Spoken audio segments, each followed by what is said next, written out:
और दोस्तों थोड़े दिन पहले ना हमारे पास गुजरात से एक हॉस्पिटल का डिजाइन होने के लिए आया था, तो वो डिजाइन मैं आपके साथ शेयर करूंगा क्योंकि उन्होंने ना वो जो डिजाइन था हॉस्पिटल को पहले बनवा रखा था, तो उसमें क्या क्या एरर्स थी, क्या क्या मिस्टेक्स थे, और उन मिस्टेक्स को ध्यान में रखते हुए हमने जो हॉस्पिटल के जितने भी रूल्स रेगुलेशंस होते हैं वो सारे रीड करके उसके बाद जो हमने दोबारा से बना के दिया वो प्लान मैं आपके साथ शेयर करूंगा। काफी यूजफुल वीडियो हो सकती है। तो चलिए चलते हैं वीडियो की तरफ। और इस चैनल पर हम इंटीरियर्स और आर्किटेक्ट से रिलेटेड इस तरीके की वीडियो रेगुलर लाते रहते हैं, तो आप हमारे चैनल को सब्सक्राइब करके हमें सपोर्ट भी कर सकते हैं और रेगुलर अपडेट्स ले सकते हैं जो कि आपके लिए काफी यूजफुल रहेंगे। तो जैसे कि जब स्क्रीन पर देख रहे हैं ना, तो ये बेसिकली पूरा लेआउट था और बेसिकली उन्होंने मार्किंग सारी कर रखी है कि क्या क्या इसमें पॉइंट थे। तो सबसे पहले हम बात करते हैं, देखिए ये है पैसेज, ठीक है। तो यहाँ पर क्या है, देखिए फार्मेसी स्टोर यहाँ पर जो है वो मेंशन कर रखा है। अब देखिए यहाँ पर फार्मेसी स्टोर की ना कोई वॉल तो है नहीं। अब जैसे आप देखेंगे तो फार्मेसी स्टोर अगर यहाँ पर आ गया तो आगे का स्पेस नहीं, पैसेज जो है वो काफी कम रहेगा यहाँ पर। तो ये जो यहाँ पर एक मिस्टेक थी। फिर नेक्स्ट अगर हम फर्नीचर के बारे में बात करें ना, तो जो भी यहाँ पे साइजेस है तो फर्नीचर जो है स्केल में नहीं थे। तो इसका बेसिकली ये प्रॉब्लम होता है कि अभी क्या है, अभी तो आपको दिख रहा है कि काफी सारे फर्नीचर यहाँ पे प्लेस है, लेकिन एक्चुअल जब साइज के ऊपर फर्नीचर प्लेस करा जाता है तो ठीक तरीके से स्पेस के साथ जो सेटिंग नहीं बन पाती है। फिर नेक्स्ट हम बात करें जैसे आपका वेटिंग एरिया है ना, ये तो वेटिंग एरिया में यहाँ पे आपका जो सीटिंग है वो यहाँ पे मेंशन नहीं कर रखा है। एंड अब यहाँ पर अगर हम यहाँ रख देंगे तो थोड़ा सा यहाँ पे स्पेस का जो है थोड़ा सा प्रॉब्लम यहाँ पर आ सकता है। फिर नेक्स्ट आप देख रहे हैं ये आपका इमरजेंसी रूम है। तो इमरजेंसी रूम का जो एक्सेस है ना वो बाहर से एक डोर होना चाहिए कि बंदा स्टार्टिंग से ही जो है वो बाहर से बाहर जो इमरजेंसी रूम जो है वो दिखा सके, लेकिन यहाँ पे बंदे को अंदर चढ़ना पड़ेगा और फिर उसके बाद जो इमरजेंसी रूम में जाना पड़ेगा। फिर नेक्स्ट हम बात करते हैं ये आपका ओपीडी रूम है। तो ओपीडी रूम में ना इस तरीके का नहीं होता, लेकिन यहाँ पर आपका एक छोटा सा एक बेड टाइप भी जो है वो देना पड़ता है। तो हालांकि ये हम कह सकते हैं कि एक फर्नीचर हर जगह कॉपी पेस्ट करते हैं, लेकिन एक बेड भी यहाँ पर जो होता है। फिर अलग से जो है एक टेबल और चेयर जो है वो प्रोवाइड कर जाती है, बीच में कर्टन प्रोवाइड किया जाता है प्रॉपर चेकअप के लिए। फिर अगला जो पॉइंट है, ये जो स्टेयर्स यहाँ पर जो है, अब स्टेयर्स का क्या डायमेंशन है वो यहाँ पे मेंशन नहीं है अगेन। एंड सेकंड चीज ये जो सबसे इंपॉर्टेंट है कि यहाँ पे लिफ्ट ना सिर्फ यही लिफ्ट जो है यहाँ पर दे रखी है जो कि स्ट्रेचर के लिए यहाँ पर जो है वो यूज होगी। यहाँ पे नॉर्मल एक लिफ्ट भी जो है वो होनी चाहिए हमारे हिसाब से। फिर नेक्स्ट जो है ओटी रूम है। तो ओटी रूम में इस तरीके का बेड जो है वो नहीं होता है, ऑपरेशन थिएटर के लिए अलग टाइप का यहाँ पर जो है सिस्टम होता है। फिर नेक्स्ट जो ईसीजी रूम है, यहाँ पर स्टोर होना चाहिए। हालांकि टॉयलेट है तो टॉयलेट तो यहाँ पे सेटिंग हो, लेकिन स्टोर भी होना चाहिए सारी जो डॉक्यूमेंटेशन है वो सब रखने के लिए। तो यहाँ पर एक स्टोर का भी यहाँ पे प्रोविजन नहीं रखा हुआ है। और देन फिर ये जो आप देख रहे हैं ये आपका एक्सरे रूम है, और एक्सरे रूम जो है यहाँ पर एक डार्क एरिया होना चाहिए कॉपी करने के लिए, तो वो भी नहीं है। जो भी आपकी एक्सरेज होती है जब उसकी कॉपी होती है तो डार्क रूम के अंदर ही होती है। और दूसरा आपका जो ओटी रूम है ना वो बेसिकली आपका एयर टाइट होना चाहिए पूरा, तो वो यहाँ पर एयर टाइट जैसी कोई चीज भी मुझे नहीं दिख रही है यहाँ पे, क्योंकि सिंपली बेसिकली जो एरियाज होते हैं ना उसको हम जो है 3 कैटेगरी में डिवाइड करते हैं। इसमें सबसे पहले जो एरिया आता है वो आता है आपका पब्लिक एरिया। तो सबसे पहले पब्लिक एरिया आ गया, फिर आगे आपका सेमी पब्लिक एरिया, फिर उसके बाद आ गया आपका प्राइवेट एरिया। अब इसमें अगर हम बात करें तो पब्लिक एरिया में जैसे कि आपकी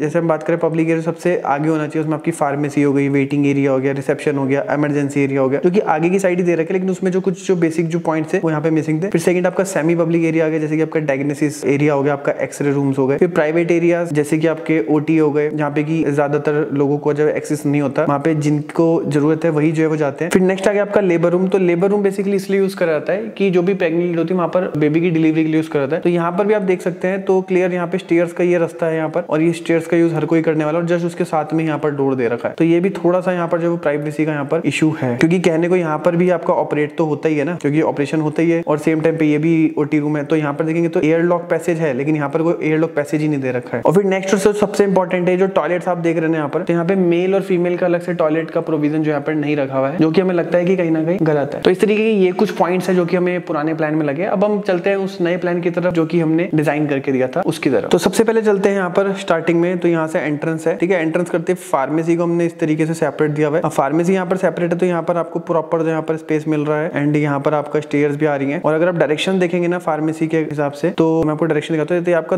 नॉर्थ ईस्ट के आसपास पड़ रहा है। अगर आप देखेंगे, देखिए डायरेक्शन आपको दिख रही होंगी कि ये जोन आपका नॉर्थ है, एंड फिर दिस इज साउथ, और इसमें बैक साइड वाला आपका वेस्ट हो गया, ठीक है। अब इसमें अगर आप शक्ति चक्र के हिसाब से देखेंगे तो ये जो नॉर्थ ईस्ट का जो पोर्शन है ना, ये नॉर्थ ईस्ट और नॉर्थ के बीच का नॉर्थ, ये हेल्थ और इम्यूनिटी का जोन जो है वो आता है। तो इस तरीके से यहाँ पे वास्तु का भी जो ध्यान रखा हुआ है। और दोस्तों वास्तु के ऊपर ना मैंने काफी डिटेल में एक मास्टर क्लास ऑलरेडी क्रिएट करी हुई है, जो कि काफी टाइम से रिसर्च कर रहा था मैं उसके ऊपर। तो वो भी अगर आप करना चाहते हैं, सीखना चाहते हैं वास्तु कंसेप्ट डिटेल में, बिल्कुल साइंटिफिक वे में चीजें करी हुई हमने बात कर रखी है, तो वो भी आप सीख सकते हैं। लिंक मैंने आपको नीचे डिस्क्रिप्शन बॉक्स में दे दिया, वहां पे जाके चेक कर सकते हैं। तो चलिए फिर हम चलते हैं आगे की तरफ। तो अब देखिए जैसे कि आपका ये स्टार्टिंग में आपका इमरजेंसी कैजुअलिटी रूम हो गया, तो यहाँ पे प्रॉपर जो फर्नीचर उसको प्लेसमेंट करके दिखा रखा है यहाँ पर कि इस तरीके से यहाँ पर जो है बेडिंग होगी, यहाँ पर एक चेयर प्रोवाइड कर रखी है, और ये बाहर से जो इसकी एंट्रेंस यहाँ पर दे रखी है। फिर एंट्रेंस करते आप देखेंगे तो फ्रंट पे डोर है, और डोर पे देखेंगे तो लंबी लंबी ग्लास की यहाँ पे विंडोज प्रोवाइड कर रखी है। वो इसलिए कि नेचुरल लाइट जो जितना ज्यादा से ज्यादा हो उतना ज्यादा आए, वो हम चाहते थे यहाँ पर। तो इसलिए यहाँ पर जो है प्रॉपर बड़ी बड़ी विंडोज यहाँ पर दे रखी है। फिर हम चलते हैं अंदर की तरफ। तो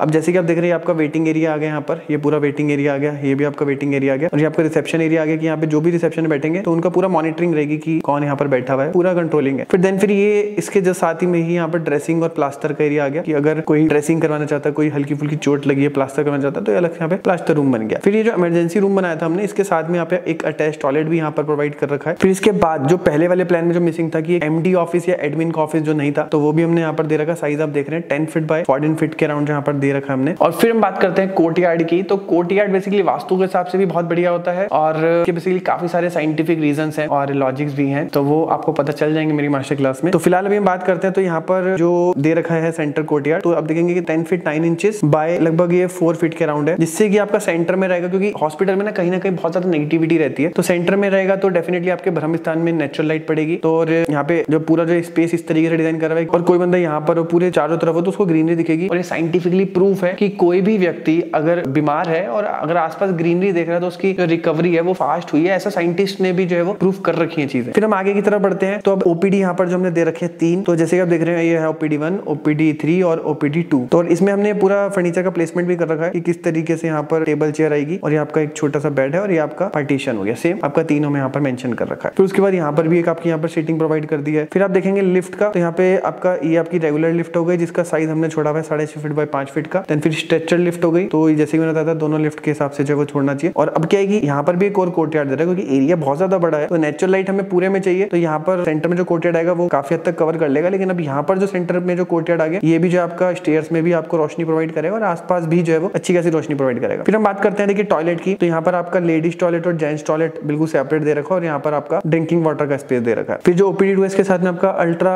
सोनोग्राम का रूम आ गया, फिर इसके साथ में यहाँ पर स्टोर आ गया, फिर इसे टॉयलेट, दोनों में से आप कुछ भी रख सकते हैं, ऑप्शनल है। और अब जो मैं पॉइंट बता रहा हूँ सबसे इंपॉर्टेंट, देखिए अल्ट्रासाउंड का जो यहाँ पर जो हमने रूम बना रखा है ना, वो हमने बना रखा ओपीडी 2 के जस्ट पास। और ये जो ओपीडी 2 है ना, ये है गायनेक का। तो सिंपल सी बात है कि जब ड्यूरिंग द प्रोसेस जब 9 मंथ का प्रोसीजर होता है, तो वहां पर क्या है कि अल्ट्रासाउंड मोस्ट प्रोबेबली करना पड़ता है। और उसमें क्या है कि हम ये भी नहीं चाहते थे कि जो भी पेशेंट आ रहा है, जो भी फीमेल आ रहे हैं, वो ज्यादा चले वहां पर, तो इसलिए ओपीडी 2 जो कि गायनेक के लिए, उनके जस्ट साथ में यहाँ पे अल्ट्रासाउंड वाला रूम यहाँ पर हमने डिजाइन किया है। और फिर स्टेयर्स के बारे में बात करते हैं, तो देखिए अब जैसे इससे पहले वाले प्लान में कोई डिटेलिंग नहीं थी, तो इसमें हमने डिटेलिंग दे रखा है कि ट्रेड आपका 10 इंच है, राइजर 6 इंचेस है और इसकी जो चौड़ाई है वो 5 फीट है। राइजर 6 इंचेस यहाँ पर इसलिए रखा है कि कोई भी पेशेंट यहाँ पर चलता है तो उसे चलने में कोई इशू ना है। तो कॉमर्शियल एरिया में वैसे भी आपका राइजर 5 से 6 इंच के बीच में होना चाहिए, तो यहाँ पे 6 इंच लिया हुआ है। और विड्थ इसकी 5 फीट इसलिए ली हुई है, सम टाइम्स अगर मान लिया स्टेयर अगर नहीं चल रही है ना, तो स्ट्रेचर अगर मैं स्टेयर से लेके आना पड़ रहा है तो वो इजिली यहाँ पर आ जाए रोटेट होकर के। फिर हम चलते हैं और आगे की तरफ, तो जैसे आप देख रहे हैं मेल और फीमेल का हमने सेपरेट कर रखा है। अब देखिए ये जो पूरा पोर्शन है, जैसे कि मैंने आपको बताया था कि 3 पार्ट में आपका जो है स्पेस डिवाइड करा जाता है। सबसे आगे जो आता है वो आता है आपका पब्लिक एरिया, फिर बीच में सेमी पब्लिक और फिर सबसे लास्ट में आपका प्राइवेट एरिया हो गया। तो अब इसमें जैसे आप देख रहे हैं पूरा प्राइवेट स्पेस है ये, तो यहाँ पे पूरा जो है ना, देखिए यहाँ पे पूरा अलग से जोन कर रखा है कि एयर टाइट हो जाए पूरा स्पेस ये। और फिर उसके बाद हम अंदर की तरफ चलते हैं, तो ये OT zone passage air pack पूरा कर दिया। अब यहाँ पे हमने नर्सिस स्टेशन बना रखा है कि पूरा कंट्रोलिंग रहे, कौन आ रहा है कौन जा रहा है उसके लिए। और फिर यहाँ पे आपका लेबोरेटरी एरिया आ गया, जिसका साइज आप देख रहे हैं लगभग 9.5 फीट बाय 12 फीट का स्पेस है ये। और फिर इसके साथ में जैसे कि यहाँ से अंदर एंट्री कर रही है आपका ओटी रूम आ गया है। अब ओटी रूम जैसे कि मैंने बताया था कि यहाँ की जो चेयर्स वगैरह होती हैं वो थोड़ा सा ज्यादा होता है वहाँ पर डिटेलिंग, तो यहाँ पर आप देख रहे हैं जो चीजें होती है वो पूरा प्लेस कर रखा है और पूरा जो प्लेसमेंट है यहाँ पर आपका प्रपोर्शन के हिसाब से कर रखा है। फिर इसके बाद आप बात करें ओटी रूम जो है, एक तो आपके इसमें जो मटेरियल्स होता है, मटेरियल के स्टेरिलाइजेशन के लिए आपको स्पेस चाहिए होता है, जो 4 फीट बाय 7.5 फीट के राउंड जो वो बना रखा है। और फिर एक आपका स्टेरिलाइजेशन रूम है जो कि डॉक्टर के लिए है, तो डॉक्टर के लिए और जो मटेरियल के लिए दोनों का हमने सेपरेशन यहाँ पर कर रखा है। जैसे आप देख रहे हैं 2 आपकी सिंक्स आ गई, यहाँ पे एक टेबल टाइप से आ गया, फिर एक यहाँ पे के साथ में एक छोटा सा टॉयलेट यहाँ पर दे दिया। और फिर एक और इंपॉर्टेंट बात कि देखिए जैसे डॉक्टर यहाँ से गया ना आपका, तो अगर मान लिया डॉक्टर को बाहर से ही पहले जाना है, पहले स्टेरिलाइजेशन रूम में जाएंगे, फिर वहां से आपका जो टॉयलेट करना है या फिर जो भी स्टेशन अपना बुक करके फिर ओटी रूम में जाना चाहते हैं, तो यहाँ से नहीं जानते, तो ये भी यहाँ से डोर दे रखा है कि यहाँ से सीधा डायरेक्ट एंट्री करेंगे, रेडी होंगे, सीधा ओटी के लिए चले जाएंगे। तो ये छोटी छोटी चीजें होती हैं जो कि आपको डिजाइनिंग जो है वो करते हुए पता चलेंगी सारी, एंड जब यूज करते हैं तो इस सब चीजों की कमी जो है वो महसूस होती है। और ये सब चीजें ऐसे नहीं कि हमने कर दी है, इनके अलग से पूरी बुक्स आती है जहाँ पे आपको सारी चीजों को पढ़ना पड़ता है कि कौन सी चीजें कैसी होती है, क्या क्या उसके रूल्स होते हैं। इस तरीके से डिफरेंट टाइप की बिल्डिंग्स होती है, तो सब चीजें आपको पढ़नी पड़ती है कि किस चीज का क्या पर्पस है, उसके अकॉर्डिंग फंक्शनैलिटी आपको देखनी पड़ती है। तो फिलहाल अभी हम फिर आगे बढ़ते हैं, तो जैसे आप देख रहे हैं लेबर रूम हो गया। अब लेबर रूम के साथ में एक अटैच टॉयलेट भी यहाँ पर दे रखा है और एक लिनन टॉयलेट स्टोर भी यहाँ पे प्रोवाइड करा हुआ है, जो कि काफी सारी चीजें जो कि जनरली आपकी लेबर रूम के लिए यूज करी जाती हैं। फिर एक चीज जो इसमें रह गई वो रह गया है एक्सरे रूम। अब एक्सरे रूम का साइज है लगभग 9.5 फीट बाय 14 फीट का, इसके साथ में डार्क रूम जो कि चाहिए होता है मैंडेटरी, वो यहाँ पर दे रखा है, जो कि पहले वाले प्लान में नहीं था। और इसमें वास्तु के अकॉर्डिंग मैं एक और चीज आपको लास्ट में बता देता हूँ। देखिए साउथ वेस्ट डायरेक्शन में यहाँ पे ओटी रूम यहाँ पर जो है वो प्लेस कर रखा है, और आपको पता है कि साउथ वेस्ट डायरेक्शन जो है वो स्किल को, और